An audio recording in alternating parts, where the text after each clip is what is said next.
So like Padma Vibhushan అనేటువంటి దాన్ని అసాధారణమైన విశిష్ట సేవ కనబరిచినందుకు ఇస్తారు.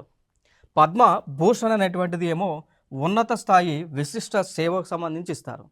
పద్మశ్రీ ఏమో ఏ రంగంలోనైనా విశిష్ట సేవలు చేసినటువంటి వారికి పద్మశ్రీ అవార్డును ప్రజెంట్ చేయడం జరుగుతూ ఉంటుంది. అయితే దీనికి సంబంధించి కూడా కొన్ని కొన్ని రంగాలు ఉన్నాయి. ఫర్ ఎగ్జాంపుల్గా మనం తీసుకుంటే ఆర్ట్స్ అంటాం. కళలలో విశిష్టతమైనటువంటి కృషి చేసిన వారికి వారికి గుర్తిస్తూ ఇస్తారు అవార్డు, పద్మ అవార్డ్స్ ఇస్తారు.